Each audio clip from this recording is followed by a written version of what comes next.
angara kw'isi yose, ashobora kuyakora ari ngaha, ashobora no kuyakorera hanze y'igihugu mugaga gushikira ngaha. Aya mabi akorerwa kw'isi yose. Rero birasaba ko abantu bigishwa ukungene bakoresha buno buhinga bushasha bwamaze kutwinjira. Make n'ivyo birabaho canke ibintu haba amakopi yakora ibikorwa hanze. Murakoze kumpa ijambo. Ndasubiye kubaramutsa mwese mukoraniye ngaha mu vyubahiro vyanyu. Amabi bita violence numérique mu bisanzwe amabi mashasha. Mbere izina ryiza ni violence basée sur le genre facilitée par la technologie. Technology facilitated gender based violence niryo zina ryiza bakoresha. Ukuvuga rero yuko atari amabi mashasha. Iyo akorewe abakenyezi, kuko no munsi navyo vyadukoranije cane, iyo akorewe abakenyezi acaba amabi akorewe abakenyezi hifashishijwe ubuhinga bwa none. Ni ukuvuga ko ubuhinga bwa none buba uburyo amoye bwo kubandanya amabi yarasanzwe akorerwa abakenyezi mu buzima bwa misi yose. Mugabo iyo technology ciza kuyatuma ashobora no kubandanya bakorerwa no muri akorerwa habiri. Ukuvuga ubwa mbere mu buzima bwa misi yose hagiye arasanzwe akorerwa, ubwa kabiri muri bwa buhinga ngurukanabumenyi online no muri mu buzima bwa misi yose. Ico nico abantu babanza gutegera muti niki rero nico kintu cose gikorewe gikozwe n'umuntu umwe canke benshi, kikaba gikozwe hifashishijwe canke kikaza kongereza canke kugwizwa hakoreshejwe ubuhinga ngurukanabumenyi bwa none, haba ivyo bita technologie de l'information et de la communication, haba les médias numériques, bimenyesha makuru. Ico kintu kigakorerwa umuntu en réseau de son sexe bifatiye ku numero nderano yiwe. Iyi ni definition ya UNFPA. Biramuca mwumva rero yuko atari amabi mashasha mu bisanzwe. Ahanini si amabi mashasha, ahubwo ubuhinga ngurukanabumenyi bwa none buza gutuma y'amabi yarasanzwe akorerwa abantu bifatiye ku gitsina cabo yiyongera canke ava aho tubaye akaja no muri bwa buhinga ngurukanabumenyi. Rero yarindangura kintu hanyuma ubuhinga ngurukanabumenyi ngira ngo murazi yuko ni ibintu vyinshi. Ngaho tuvuze ivyo duca tubona ni ivy'amatelefone mwese mufise, amaordinateur, bijya internet, bijya vyose vya technology musanzwe mufise, ivyo babise ubuhinga ngurukanabumenyi. Rero ayo mabi ari ubwoko bwinshi. Notanga mbere n'uturorero ngaha nafashe uturorero dushika kuri 9. Ivyo bita les abus basés sur l'image. Ukuvuga amasanamu yiwawe y'abifoto, video agashobora gukoreshwa nabi kugira ngo akugirire nabi n'abandi bantu atari wewe. Ndaza kugarukako canke ngende ndabasigurira kimwe cyose muri ivyo 9 nafashe kuroro. Ni menshi, ararenga n'amajana, ayo mabi n'amajana. Ariko mugerageze guca ku masonga.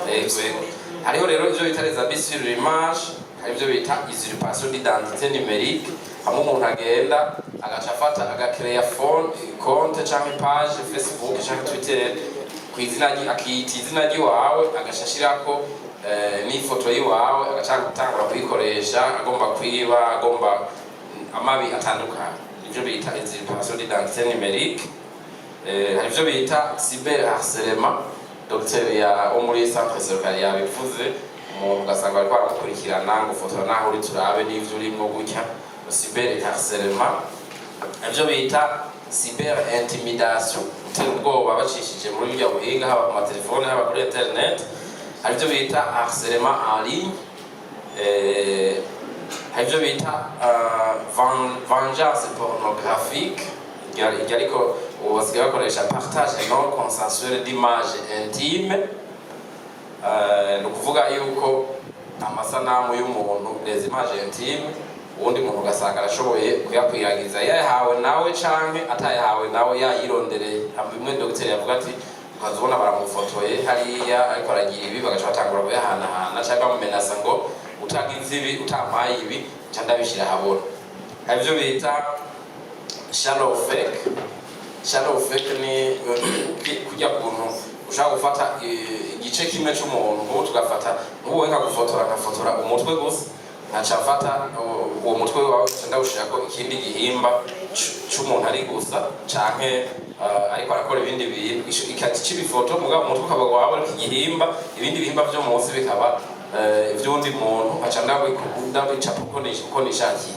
Hari n'abakora ayakaba amafoto, ariko hari n'abakora amavideo, ugasanga abantu bariko barakora ibintu, umutwe ari wa wundi mugabo ibindi bihimba byo munsi ari ibindi, canke bagafata ifoto y'umuntu bakayanima, ugasanga barayijanye barihuje n'undi muntu, bakerekana ko basomanye kandi batasomanye, bakerekana ko bariko baragira amamuvema kandi batariko barayagira, babikoresheje ubuhinga bwa intelligence artificielle canke na simple logiciel de traitement des photos et des vidéos za Photoshop n'izindi. Ugasanga uwo muntu bamugiriye uwundi muntu. Ngira ngo muravye kuri amatelefone yanyu murabona umuntu yitwa Nyandwi Salima, nibaza ko ari compte anonyme, agize imisi afata ifoto z'abategetsi bo ngaho iwacu akabahuza n'abandi bagore bo muri Congo, ugasanga ariko arasomana tusa. Ivyo bita shallow fake. Hari ibyo bita cyber mobilisation, naho usanga n'abantu bagenda ari benshi mu guha abantu bakataka umuntu cyangwa ikintu, bose bakamwataka, ugasanga n'amakonte menshi ariko arataka wa muntu agenda amwataka, kandi do faso korodoro igitero.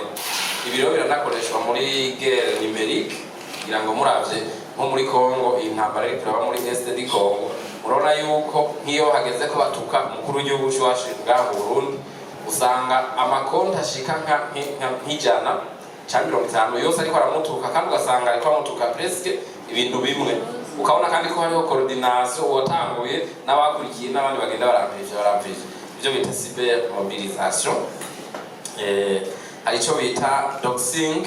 Doxing ni le fait de publier des informations personnelles sensibles utabanjije, nk'aho umuntu aba numéro de téléphone, adresse électronique, nom de famille sans l'autorisation de la personne. Icyo bacita doxing.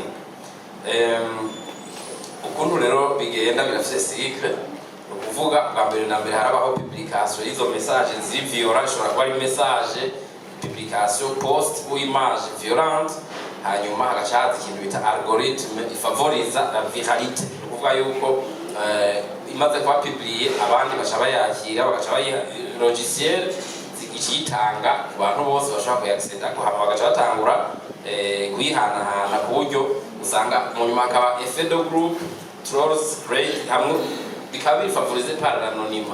Hanyuma haba viralisation, ku buryo usanga mu nyuma haba exposition accrue de la victime, kubera iyo image yiwe bayamaze guhanwa ku isi n'abantu benshi batandukanye bivuye kuri technology n'ibintu byo gushekuza barahanahana. Alors izi violence rero mumva ko gushiko aha turiko turavuga, mumva ko zariko zirabera muri bwa buhinga ngurukana bumenyi online, mugazi zirashobora no kuva online zikaza no muri no mu buzima busanzwe, ingaruka mbi zikaza mu buzima busanzwe. Uwo muntu bagiriye ayo mabi kuri internet barashobora no kumukurikirana mu buzima bwe bwa misi yose. Murabona aba bantu ivyo docteur yavuze, abantu bahanira amarandevu kuri Facebook cyangwa kuri Twitter, ayo marandevu ntaherera ngaho kuri Facebook, baranahura bakava no hanze bakaza ngaho bakabonana, bagaheza bakabandanya ivyo babumvikanye. Barashobora baciremo muri aya violence yose, y'amatype de violence yose nimenye kimeje kudutondagurira, iziharije zikunda gushikira cyane abategeza bigere n'ibyo bamwe barakoze neza. Nivyo ngira shishikako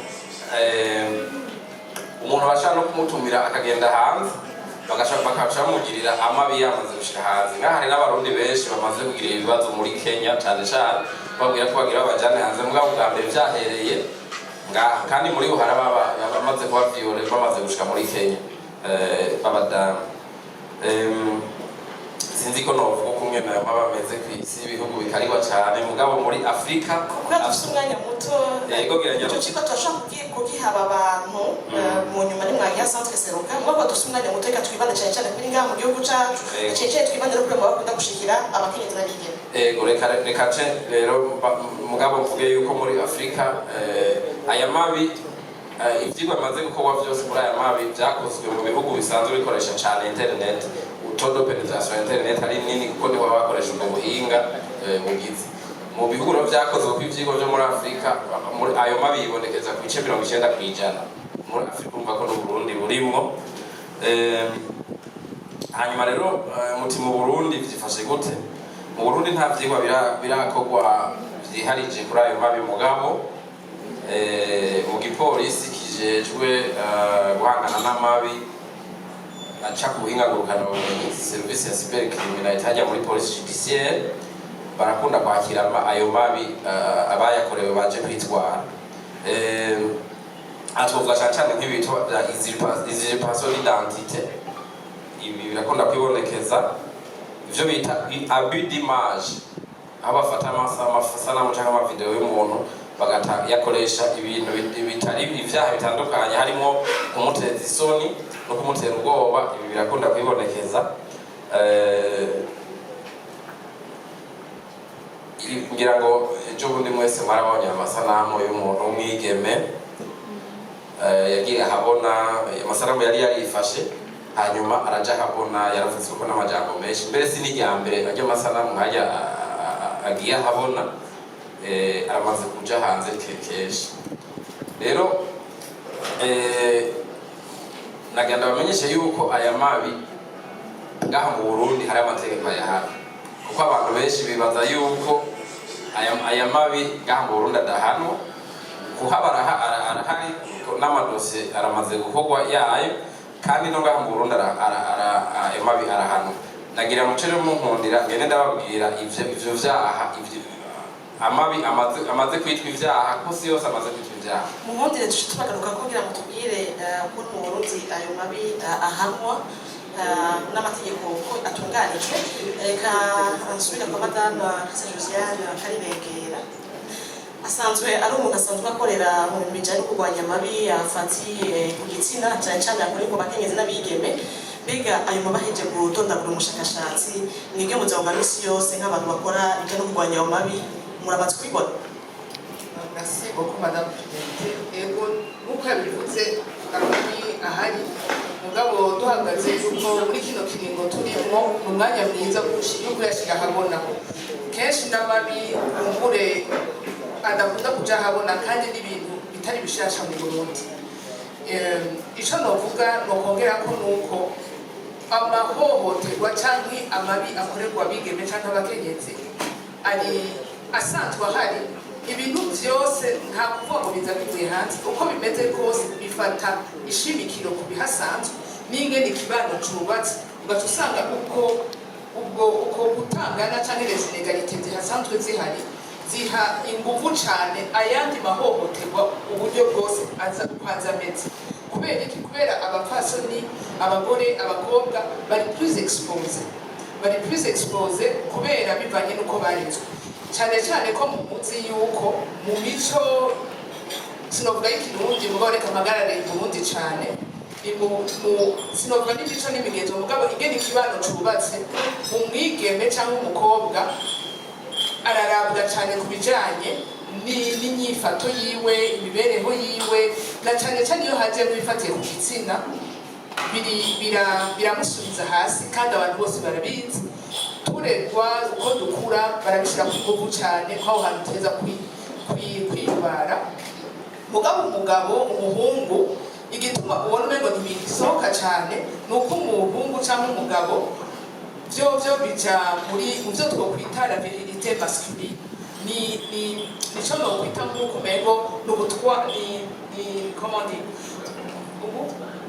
ubugabo ubutwari umugabo kenshi ari gihe bamwevariwa hapo umugabo n'umugabo uko ashoboye kuko umugabo ashoboye même cette sexualité hariho n'ababyiyitirira batanabikoze kugira ngo intimide l'autre ku bagabo rero impact iba ntoyi kuruta ku bakobwa no ku bagore kubera bo bari sense yuko bategerezwa kuguma bifashe bose bategerezwa kugira imibereho myiza ifatiye ku gitsina kuko ari babiri mugabo la société tolère beaucoup plus chez les hommes que chez les filles et les femmes hama rero abantu baragikoresha kugira ngo abantu babanumye notanga akarorero twarigeze kuba tuja mu rugamba rwo kurwanya tugitangura kurwanya abo amasuva ngo niho byari bikiza mugabo niho twari umuntu agitangura kuvugira hejuru amahohoterwa agirirwa abana bakiri batoya muravyibuka ko hariho umupfasoni aba bafamu militante yari asanzwe arongoye ishirahamwe ntarinze kuvuga yapfuye kubivuga hasohoye ivyandiko internet n'ivyari bwagwire cane hasohotse ivyandiko byinshi bivuga ubuzima bwiwe akiri muri kaminuza ubuzima bwiwe mu rugo rwiwe rero ivyo rero bigira ingaruka mbi cane bigatuma atariha amayinegalite abandanya yanakivuze Dr. aravuga neza bituma agateka k'abakenyezi n'ak'abakobwa gasubira inyuma cane gacinyizwa rwose kubera ntibaheza ngo baje habona nk'ubu jewe ndazi ko nigeze kuba ngira ibiganiro cyane ku bijyanye n'imibereho y'abapfasoni mu rugo nava ku kiganiro nshitse muyo nasanga umugabo abitse inshuro nyinshi ni ukuvuga haba bamutelefoni mbe mugore mbere ko aravuga abandi bantu bashyize intumbero yabo ntuyimenya ni ugushima ni ukugaya ni ukugira iki canke umureka kubera ikaje kubivuga ugira amahirwe ari uko usanzwe ufise umuntu muba muri kumwe abitahura hari igihe rero abandi byanka ko avuga ico yiyumvira mo ngaho aha ko turi ngaha na Dave aha turi mu bafise kumbure dufise amahirwe atandukanye n'abandi ni naco gituma ncamamagara abantu bashoboye kubivuga abantu bashoboye kubivugira hejuru muze tubivuge vraiment kuko abana bacu barahwereye bashiki bacu abavyeyi bacu bari mu kabonge mu gahinda kubera badashobora guca habona natwebwe rero turashobora cyose uruhara runini gushobora kubihagarika yabivuze aga exemple aheruka tubibandanirize kumenya ngo nisuje byose tuca tubandanya ishire mu kibanza kujya mwana cyangwa ujya mukobwa n'umukobwa wawe ari mama wawe urujya mwana wokora iki hari nibyo hari ibiri byo kubera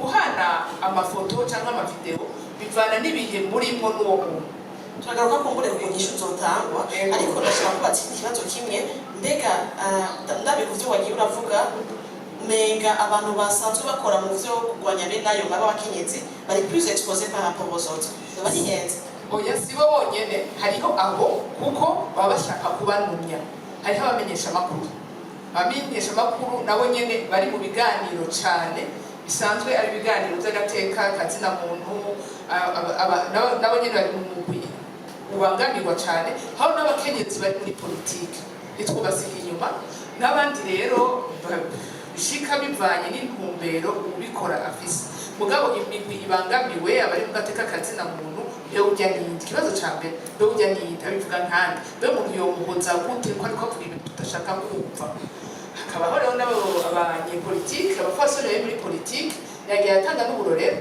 arashobora gusanga ishusho ryawe gira ahantu canke ubutumwa bukwanditseko kugira ngo bakunumye bagucinyitse hamwe n'abamenyesha makuru nabo nyene abamenyesha makuru ni ukuvuga abamenyesha makuru bari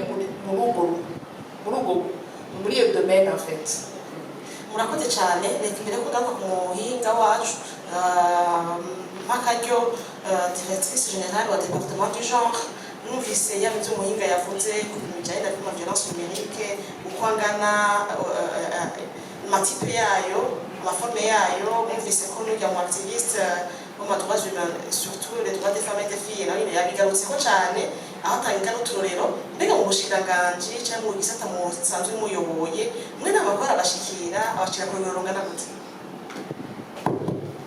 murakoze cyane murashanga ikiganiro twebwe urumva amakuru ari dushikira mwebwe nukuvuga ko twebwe bari dushikira imbere ngiye mbona n'ingene bambaje ati none iyo teme iyo teme yanyu imeze gute violence numérique mu Burundi birahari? Mu Burundi nk'uko Dr. yabivuze na madame akabivuga, mu Burundi izo violence numérique zirahari. Turavye uburorero Dr. Nkurikiye yaduhaye, murumva ko ivyo byose ari bimwe tubamwo mu muryango. Twese turakoresha ubuhinga ngurukanabumenyi.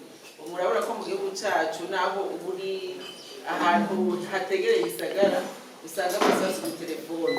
Muri aya matelefone niho bica, niho bigendera. Urabona abantu bavuga ati naka wo mufate n'umusuma, niba mbonera ujya n'umuyaya yagiye nyivye, kumbure ugasanga niwo muyaya ahubwo bagiye batamuhenze bashatse kumucyuza kugira ntazosure kuronka kandi kazi. Rero iki ni icaha mu busanzwe nk'uko yabivuze. Twebwe nko mu bushikiranganje turaba nyene yuko turajana n'ibihe amabi akorerwa abakenyezi. Murazi ko leta yihaye intumbero ya tolerance zero. Nyakubahwa mu mvugizi arabizi, baba babitubwiye ko leta yihaye tolerance zero ku mabi akorerwa amakenyezi, cyane cyane amabi afatiye ku bitsina. Tubiravye turabona ko aya mabi ajanye n'ubuhinga ngurukanabumenyi ariko arafata umurindi muremure mu gihugu cyacu. Abafise icyo bapfa usanga atangwe kurumika amayimaje yiwe avuga ati uyu muntu mumucunge neza, wameze uku, wagize iki.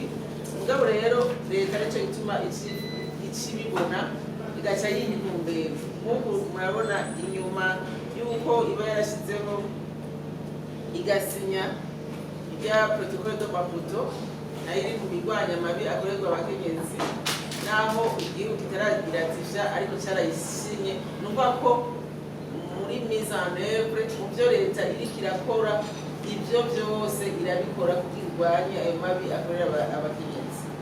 Leta yarashize umukono kuri resolution 1325 irondera cyane cyane ineza y'abakenyezi.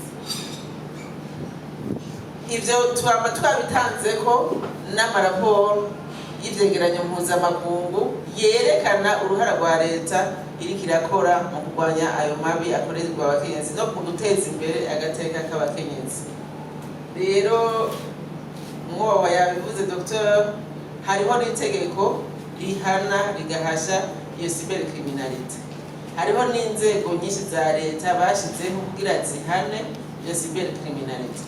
Nka twebwe mu mugambi ujejwe guteza imbere iterambere ridakumira, dufise n'uruhara rwa surveillance, kugenzura ingene ibyo bintu biriko biragenda.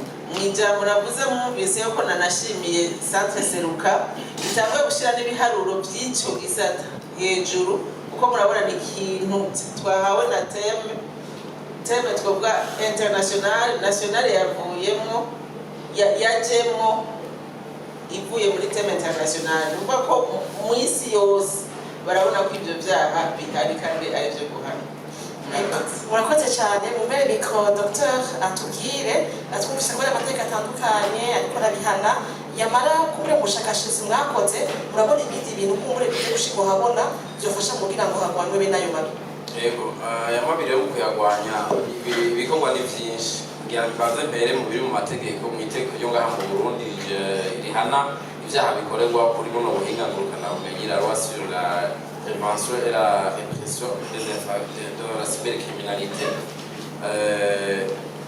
Mbere ko biriko vyibonekeza muri iyi minsi bijanye n'amasanamu, amafoto, amavideo y'abakobwa cyangwa abadamu usanga baba bahereje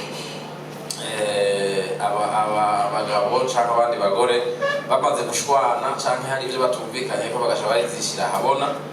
Nico noherako mvuga gukurikira icyo bita production, ukuvuga gukora iyo sanamu ukifata wewe nyene n'umukobwa, wewe nyene uri umugore ukayifata wewe nyene. Production, enregistrement mise à disposition d'image kwirukira umuntu yaba umukunzi wawe canke uwundi y'isanamu canke representation a caractère pornographique.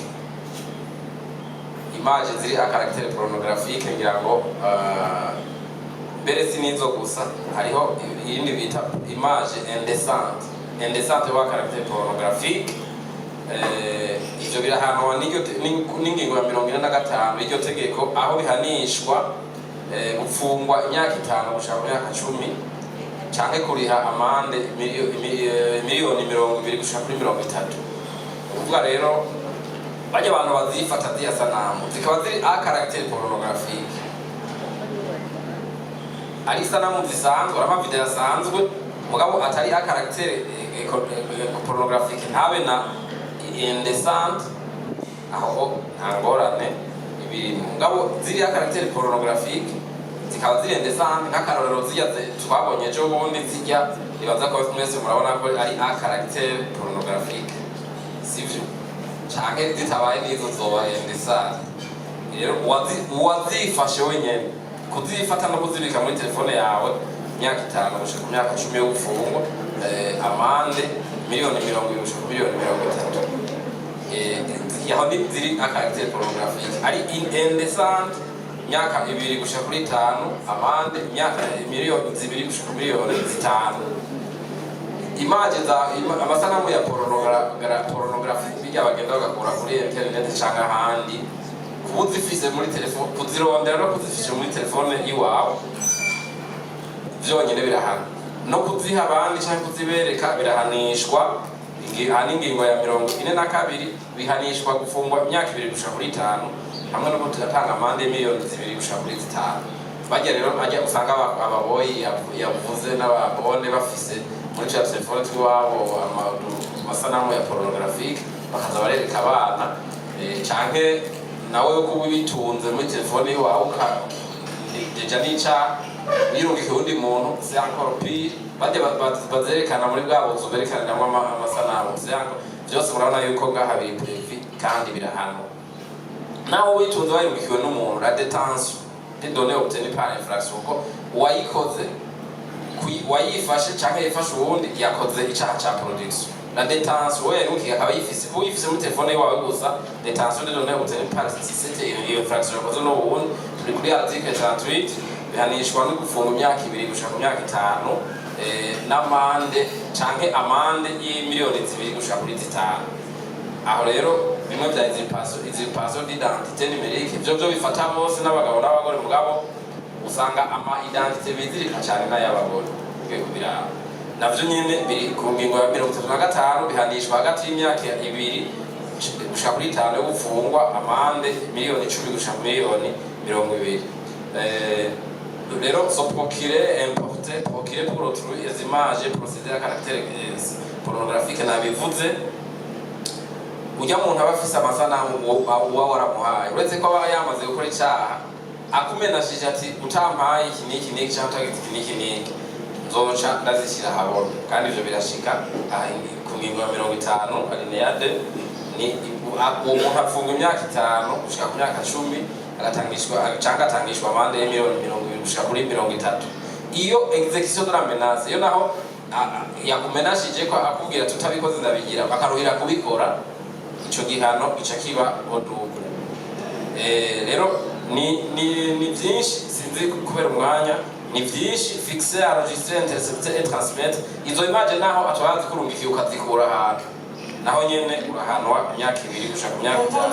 Iryo tegeko ryagiyeho ntihenze mu 2022 ngo rero atangiye kubyumva mugana naho biruka nyuma yaho twabonye amasanamu menshi cyo kugwangurukana bumenyi n'ivyo muri ko muravuga tugira n'Imana kumbure ketse ko umushakashatsi musanzwe kandi munyamiramabi muhegereye bega ariko umushakashatsi mwakoze mutubwira ku byo tegeko ribayeho nk'abamaze guhanishwa abandi ko bavuga ibyo tegeko ari itegeko ya mbere dufite mu Burundi afise bihano ruhasha nk'umushakashatsi narabajije yo muri rya gisata gikora byose cya cybercriminalité bambwiye ko ivyo bakunze kubona aba bantu bajya b'amasanamu n'ama video n'amafoto indécente cyangwa pornographique ntibagenda kwitwara kuko bagiye kwitwara nibo bosha bahanwa kuko nibo kiwamproto ntibagenda kwitwara ahubwo ngo bakunze kubona ni bamwe bagira shallow fake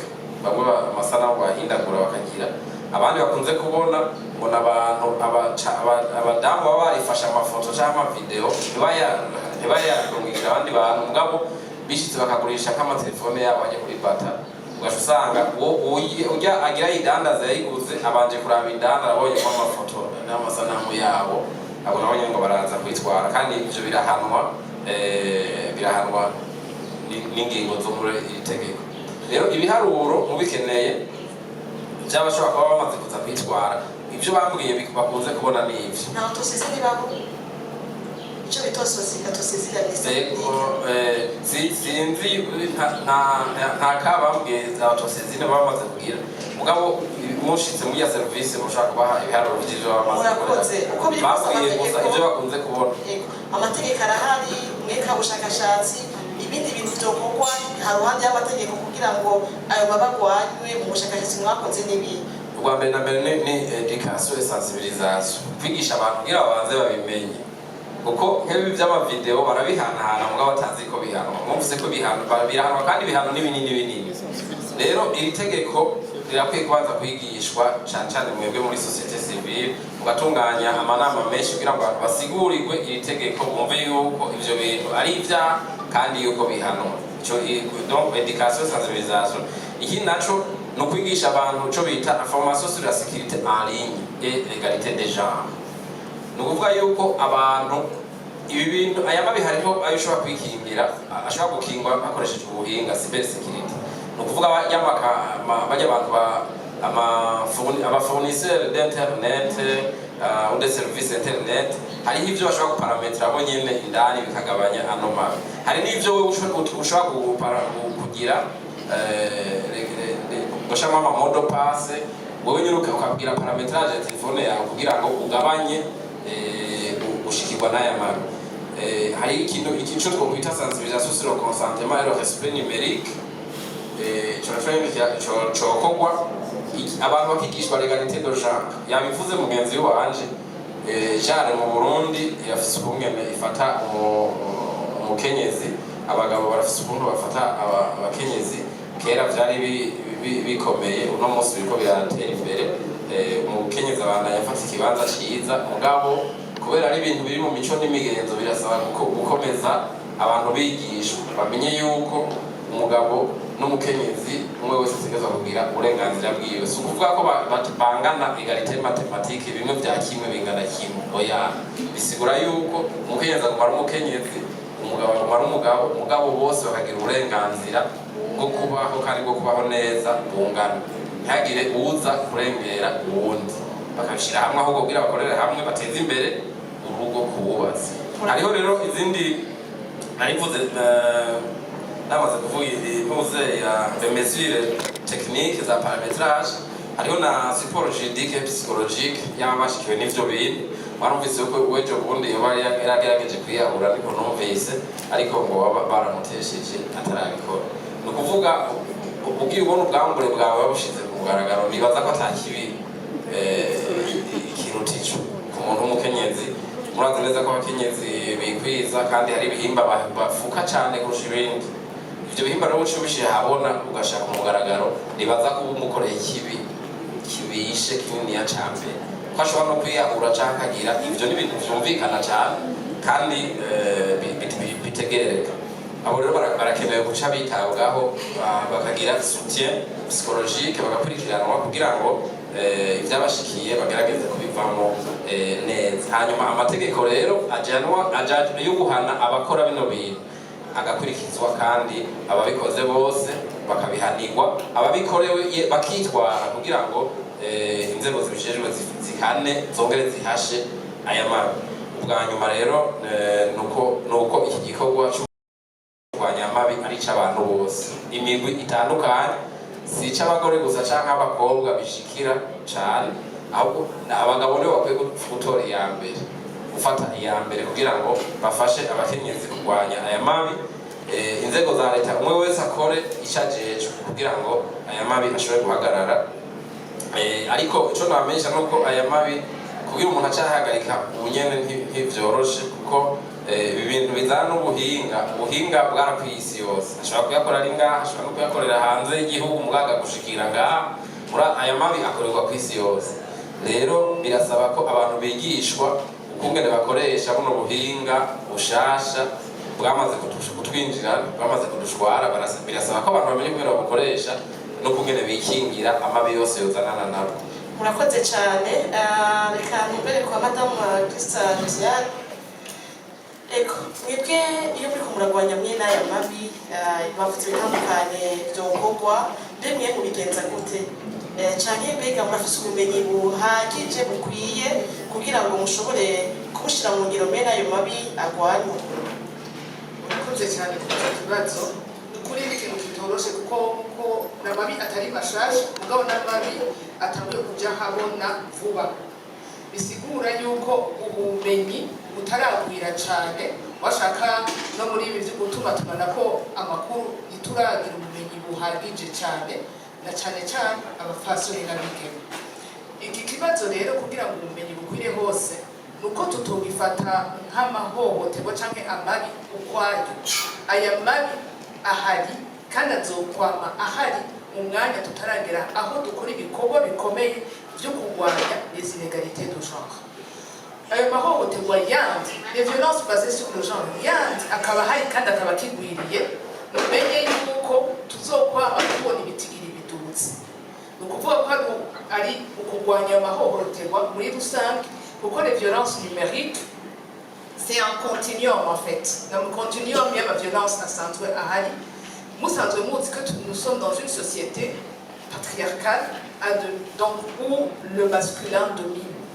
Rero irakoresha uburyo bwose bwo gushobora gucinyiza mu nyumve neza hariho abagabo bose mugabo la société burundaise ni patriarcale cyo tuti harira cyane ni naco gituma nkuko yagarutse ku mategeko kuyigisha nibyo mugabo article 45 genda yigaruka ko cyane nibyo kubikora ukabitanga harimo igihanwa n'amategeko mugabo no kuraba intumbero benshi gituma babikora hariho des lunettes genre qui selon moi diko ndabivuga nk'umu activiste militant des droits des femmes ubona ko itinjiye en profondeur irabe sous chantage de le faire kuko benshi usanga bari sous chantage économique émotionnel bakabikora canke ukumva nk'umuntu kuko ariho n'amahohoterwa yandi umugabo akubwira ati sheri ndagufotora n'inda ufashe ku nda uraza kubona ko ari ibintu bibi hariho abafotora bambaye n'abafotora batambaye uko yabivuze mu mwanya muto n'umuntu muri kumwe n'umuntu ubona mwasangiye ubuzima bwinshi ugaca usanga iyo foto hapfuye agatirigana na gato agaca yitanga mu bindi bintu bikaba nk'icitwazo mu kukwitwarira kugira ngo ushobore gushika aho mutandukana. Ni ukuvuga yuko rero l'article 45 naho ifise ikimaze umuntu ategereza kuraba inyuma imvo z'igituma umuntu yabikoze kubera kenshi uzosanga nibaza no mu biharuro baronka abaziproduiza benshi abifotora abifilma uzosanga ari ab'igitsina gore cangira ubwoba yuko abazitu abo kwitwaye batitwara kubera ibahana ico kintu rero kukiraba neza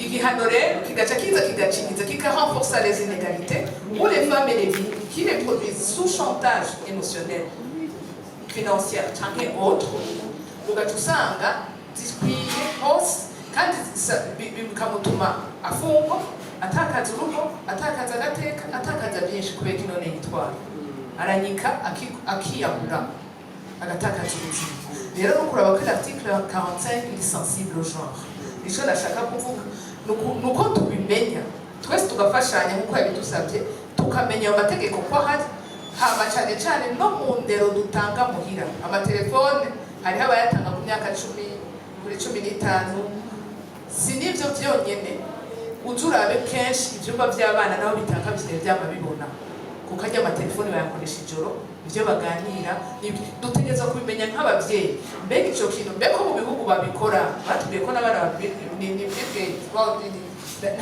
nta na telefone batunga kubera ko ari ikidandazwa twebwe duhurumbira kandi ukabona umengo ndasirimutse kuko nakiguriye umwana wanje ndagicunga gute hajya ama protection parentale arimo barafise ishamazi nkaca mpimiriza rero ko ayo mategeko abuza abana batarakuza imyaka 16, 17, 18 kuja kuba réseaux sociaux ari amategeko umuntu yona araba neza, haba n'abaye bashirako bakayahamagarira ko navyo nyene, haba natwe nyene tukihimiriza tukaraba ingene twofashanya.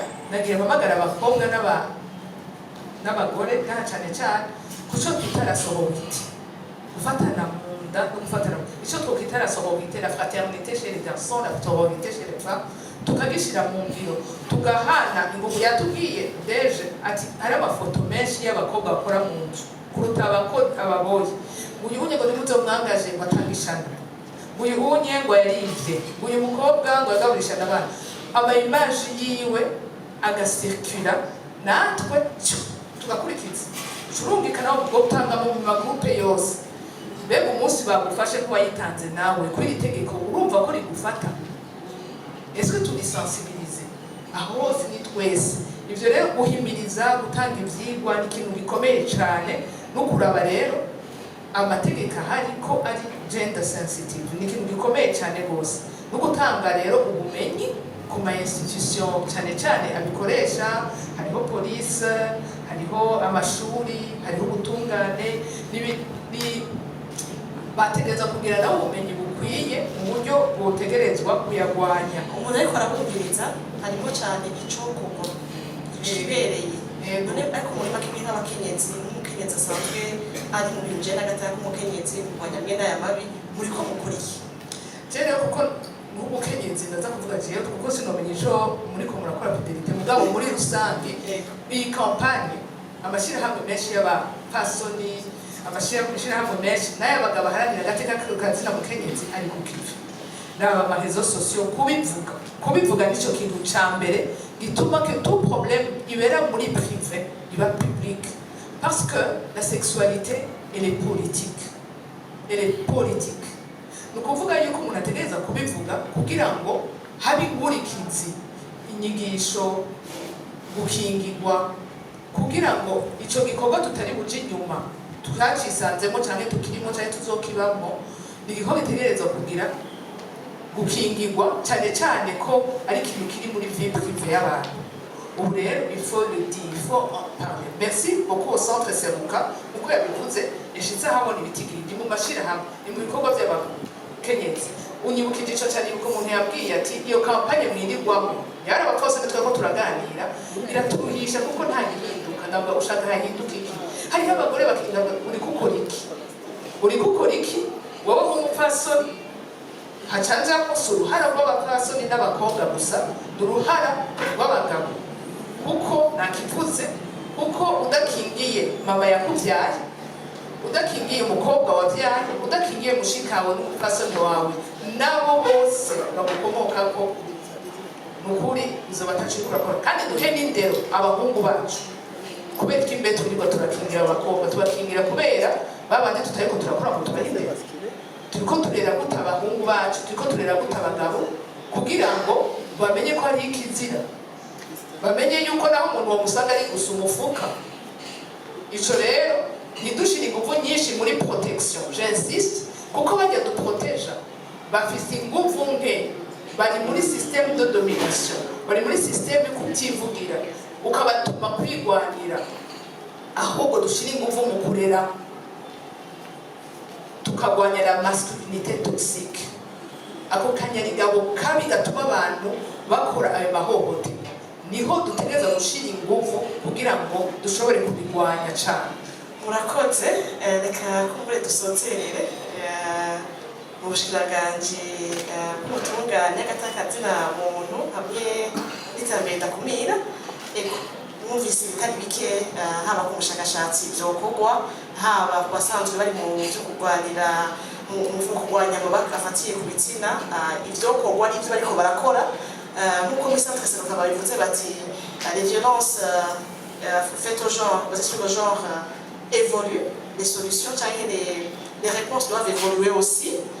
Muri mu gisata murongoye muri ko mukora iki? Ego kumbure aya mategeko mugatubona ko nahari bikibandanya kuduguhana kudafata umurindi, ni kiki ubunye muri ko murakora cyo mugiye gukora kugira ngo wa murindi wo kubana turwanya amabi nawe nyine wevole murakoze.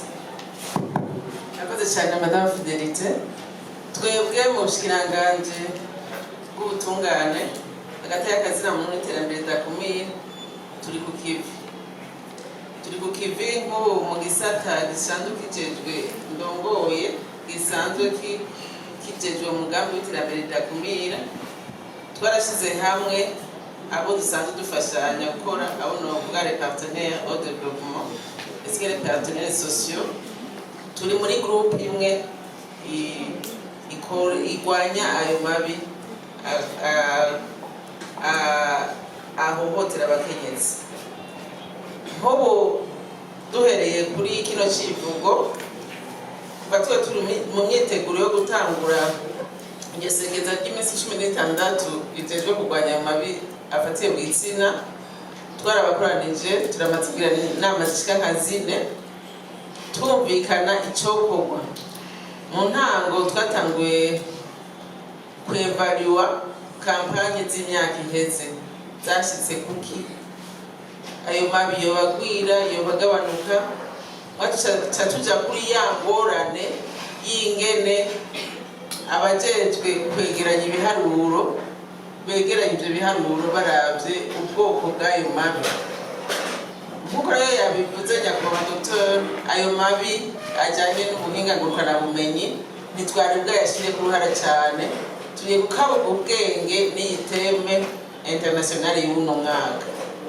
Iyo rero atwigishije turagira échange aha nejo aho bukera tuza turi mu ntara ya Butanyerera. Ico cigwa kizoba kirimo kugira tuhanahane ibyo bwiwa kuko benshi mu bene gihugu bari bazi yuko ayo mabi ajyanye n'ubuhinga ngurukanabumenyi atayariho mu gihugu cyacu. Nagenda mukengurukire cyane, sinamenye yuko yarasanzwe ari mu expert muri ibyo bintu. Twari kuba twamuhamagaye akabajinjibura kubera muri radio igikoze mu gamo ko ku radio ko abene gihugu turyoherwa, ariko nta mugandu wibere. No mu minsi iyi ni intango, mu minsi tuzobandanya ivyo bikorwa bijamwe n'iyo minsi 16 yo kurwanya amabi afatiye ku gitsina. Aje nk'umurongozi nagira ndamwemerera yuko iyo expertise yiwe tuzoyikoresha kugira sensibilize abantu benshi batahura ibyo ari byo, babone n'intumbero gufata mu gufata ya mbere. Twebwe kushikiranganje icyo twari twarakoze uruvugo bushikiranganje bwo butora amategeko bufasha kwinisi amategeko atorwa n'inama nshingamateka na henguzamateka. Ayo mategeko urumva yagiye mu kibanza mugabo nk'uko mu expert abivuze, hari ingingo usanga zitari uko twoga genre, donc tishimikiza cyane inkomoko y'ico kibi cyabaye. Ugasanga bukura reklima ikibi mugabo utaravye intandaro yabaye n'ingaruka zacu. Ingaruka zacu rero zirahambaye cyane ko ingaruka zishobora gushikana ku kwiyaka ubuzima bw'umuntu muri sosiyete, byabaye ku mukenyezi, abana biwe murumva igikomere basigarana, umuntu babanye murumva igikomere abafise, umuryango wiwe abavyeyi biwe yakibafise. Murumva ko ari icyaha gifata abantu benshi, kiba cyakozwe n'umuntu mugabo kikababaza abantu benshi. Nacyo gituma nibaza ko n'ibyo bihano ruhasha bashyizeko ari kugira bakingire abenegihugu. Twera twihaye intumbero yo kumenyekanisha iryo tegeko, kuko iryo tegeko murumva ko ritazwi mu benegihugu. Tuzorimenyekanisha dufatanye na mwebwe, dufatanye n'abandi ba partenaire turi kumwe muri development kugira abenegihugu bose bamenye ibyo bakora. Bavuga ngo nul n'est censé ignorer la loi. Nuba ko rigufashe ntuzovuga ngo sinari ndarizi.